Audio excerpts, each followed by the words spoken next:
has been Amy's Bookshelf Reviews podcast. Thank you for listening. And always, be kind and stay safe. Thank you. Hello and welcome. I hope all is well with you. I'm Amy, and today I'm talking about Bob Freeman's books. It's part of the H2LiftShips series. This one's called BosonsWave, BOSONS Wave, and one word. And as I said, as I've talked about his books in previous podcasts, and this is book number 3, BosonsWave, and prepare yourself for the ultimate showdown between the H2 lift ship Municola and its enemies. And it's a very interesting story. And it just fits within this whole series because you have overlapping characters, you have there are different beings, and some are enemies and some are comrades and colleagues, and or part of a crew. It's these series, they have a great mix of real science and science fiction. But when you think about it, really, what is science fiction? Is science fiction, or is it something? It's fiction now, but it may be nonfiction later. And that's kind of when you look at these books, and it's very it's almost cinematic when you're reading them, especially if you have a interest in science fiction or science. So if you're a science nerd, or you're a science fiction nerd, if you've watched Star Trek or Star Wars or The Terminator, just to name a few, it's very interesting how he brings these stories to life. And especially when we are in the real world, they are looking at the pros and cons of using AI. So this is a very these are books that you really should just read. This is the third book. The first one was Beyond Luna. Then there was a backstory, and now BosonsWave. And then there's a book that was released in December, called BosonsWave Squared.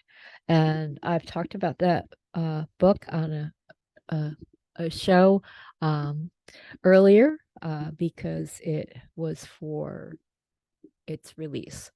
Now, this book, as I said, I'm talking about BosonsWave.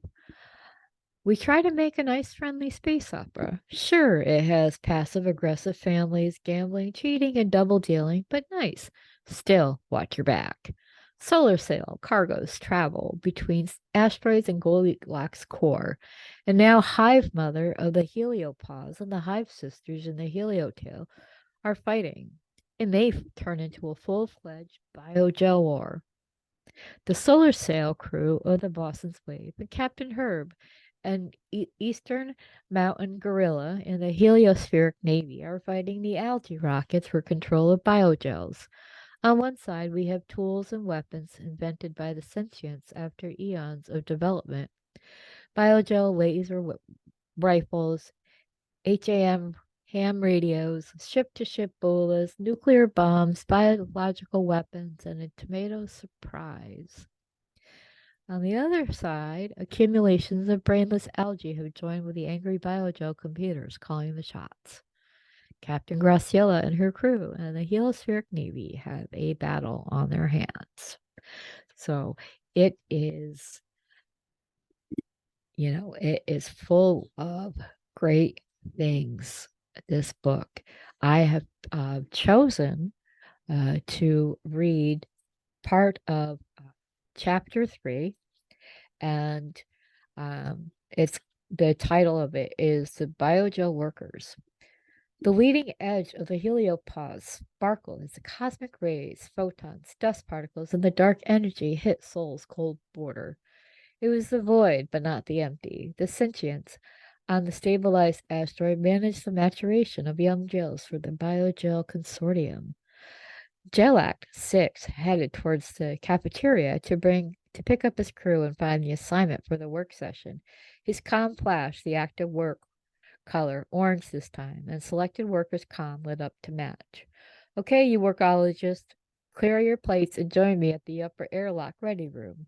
This was the usual assortment of primates, canines, and octopuses able to handle any situation they might find. Each member were dressed in their spacesuits, ready to work. The bulky suits with a block of gray goo in the backpack hid their features. Only arm length count and uncovered heads indicated the sentient species. Gelac 6 was a popular Jefe, fair, easy to work with a source of snacks when all work was done. He made a note of speciation for the snack distribution. Gelac 6 assistant, hand-drawn 5, was a small female human. She was typical for her species. Fur on top of her head, pasty thin skin, small ears, and a slightly flattened nose and omnivore teeth. She stepped up to her Jeppy. We had some problems on the center trestle. There is construction work a third way up the ramp. Good to know. We can circle around it.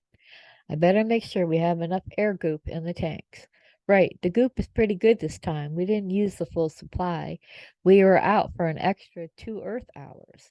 Galak 6 replied. Maybe the fermenter crews fixed the infection we saw last day, 7-day. Should be okay. Hive Mother even assigned a couple more microbiologists to the job.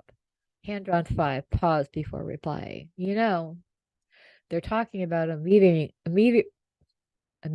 system for asteroid's age, and we still have to guess the amount of breathable air. Can we send another plea to Hive Mother and see if she can come up with a solution? Don't count on it. I've been asking for that feature since I was a 4. Well, if they don't respond to a 6, I don't know what I can do. I've heard the group of 5 promise it a long time, too. They haven't even developed a prototype. The way they treat us is unconscionable, she continued.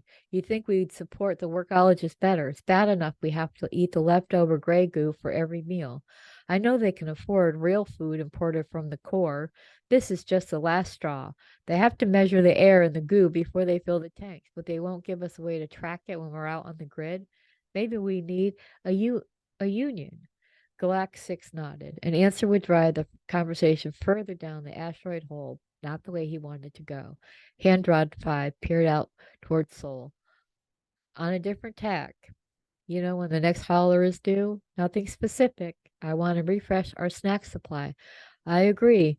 Go from first meal to third meal can get a little overbearing. I'll see if I can find out, let you know. Before I forget, we have a poker game after third meal. Will you be able to join us? The chemists and microbiologists have been busy and have some nice fermented extracts I'm sure you would enjoy.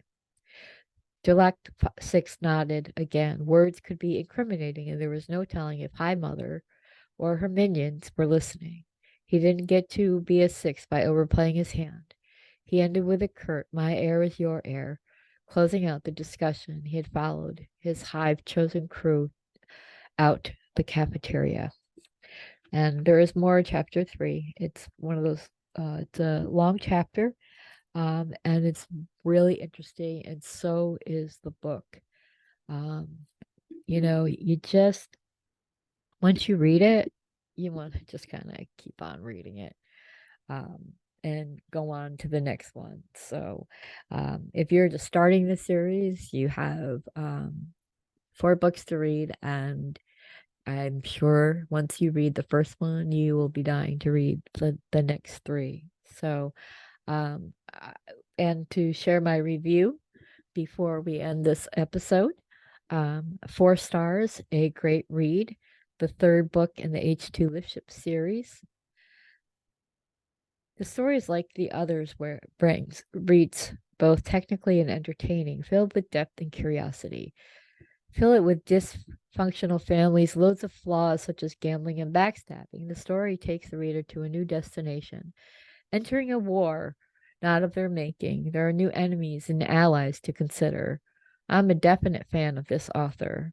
The story was unpredictable, and it's so engrossing that it brings you right in the middle of the story. And it's definitely more than just words on paper. So, if you're a science fiction fan, a hard science fan, nerd, geek, whatever you want to call yourself, um, these are the books that you want to read. Let Bob Freeman be your uh, hidden gem of an author. If you haven't heard from him before, you definitely are hearing about him now.